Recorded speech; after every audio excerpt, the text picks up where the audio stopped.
Hi everybody, Robert Painley again.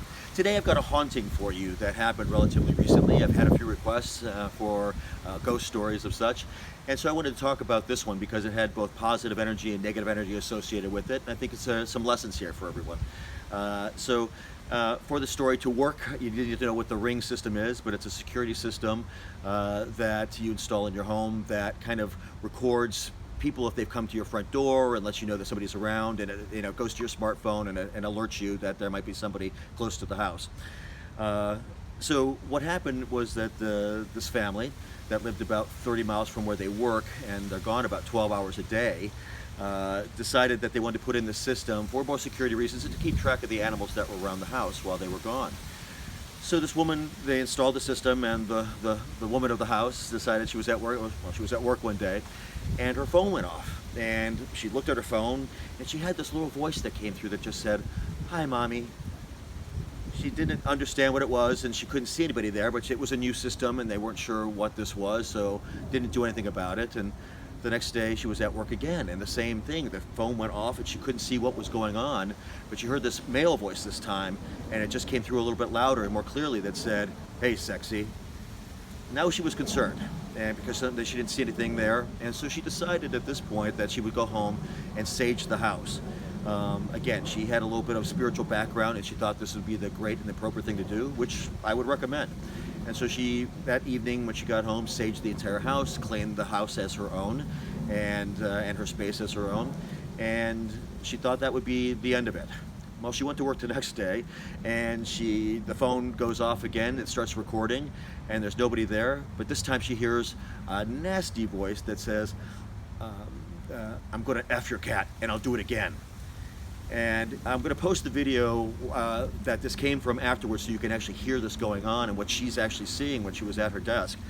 And it scared her, and so she didn't know what to do about it. And so they called the Ring Corporation and talked for 45 minutes with managers and things, and they couldn't figure out what was going on with the system, and the management of Ring couldn't figure out what was going on either. But she goes to work the next day, and now it was becoming a bit more ominous. And the video went on, and it just said, "I'm going to rape you." Now she was terrified, and she called her husband and asked her husband to please unplug the system. She didn't want to deal with the system at all, and until they figured out what's going on. Well, that's the point that she called me. She had heard about me, and she called me up and asked her if I could do anything about what was going on in their home. And at that point I said, "I believe so, but I don't know who this is exactly, so let me try and figure out what's going on." And I just told her the only thing I could get at that time through this phone call was that her husband had brought this to the house. And she said, "No, we haven't bought anything. He doesn't bring anything. We work 12 hours a day. We're not close to this area." And I said, "No, but this has nothing to do with you. This is your husband brought this to the house. I don't know what this is, but we'll figure this out when I get there." About a half an hour later, after we hung up, I get a text from her that says that her husband had recently purchased a 1955 automobile from out of state and brought it to the house to redo this car, to make it brand new again. And I automatically, as soon as she said that, I could see the man who owned this car. I could see what the car looked like. I knew exactly what it was, and told her by text what I was seeing, and that we'd deal with it when I got down to see her. So day comes 2 days later when I get down to her home, and sure enough, I get into the house, and two things happened when I got there. One, I walked through the house, and right away I felt the presence of two spirits that were in the home.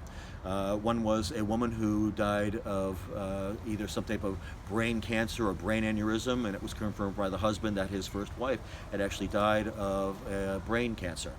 The second spirit was of a gentleman that I felt that had some type of heart issue, and he confirmed to me that his father had died also in the house from a heart attack. So I felt these two spirits, these two energies in the house, and they were keeping whatever this other spirit was at bay. And when I went outside and kind of tapped into what was going on outside, I knew right away. And there was an angry spirit out there. He was upset because this was his car. This was his property. He didn't want anybody else to have this property at all. I had to explain to the spirit what was going on. So there's a lot more to the story, and I won't go into it for the sake of this video. But ultimately, I was able to convince the spirit that you can't take it with you. You know, he was so attached to this car, and this was basically the thing that he lived for while he was on this plane. And this goes back into the 50s when he bought this car. But this man, I felt, really passed in the late 70s, early 80s, and this car was in a barn for the last 35 years or so. And when the farmer passed away, his children or grandchildren decided to take this vehicle and sell it. But so when this gentleman here in Florida bought this vehicle, this came from Louisiana, brought the spirit with it. And so I just want to warn people that sometimes when you get things, when you buy old things or pre-used things, that sometimes it comes with energy. In this case, it happened to be nasty energy. And this doesn't happen all the time, obviously. And this is an extreme case. But I did have to talk to the spirit to let him know that you could not take worldly goods with you, that he had a journey that he had a spiritual journey that he had to accomplish, and this is what had to happen. And eventually I convinced him to cross over, and once that happened, I went back into the house and explained what I had done outside, and told the family at that point that they were going to have potentially other issues, because now that spirit found out that they can get through to this family through this system, that the other spirits might decide to come through from time to time. Sure enough, she was back in her office the next day, and there was her phone went off again, and she's looking at the phone, but nobody there again. And the only message that came through was, "We love you." And that was just a confirmation from the two spirits that were in the house that everything was resolved and that they were there and that everything was fine. And nothing has ever happened since that time. And so it's a beautiful story about how familial energy and entities from the other side are watching over us and protecting us from other potentially negative energy that we might encounter in our life. And also how things that we buy or purchase, if we don't know the provenance of them, could create problems in our life. So I would suggest that anytime somebody buys something, you're bringing something from an estate sale or something, and you don't know the energy associated with it, please cleanse that item as best you can, or bring somebody into your home that can cleanse that item or bless that item for you, just to make sure you're not bringing anything into your house that's unwanted. And that's it for now, and we'll come up with another story for another video in the future.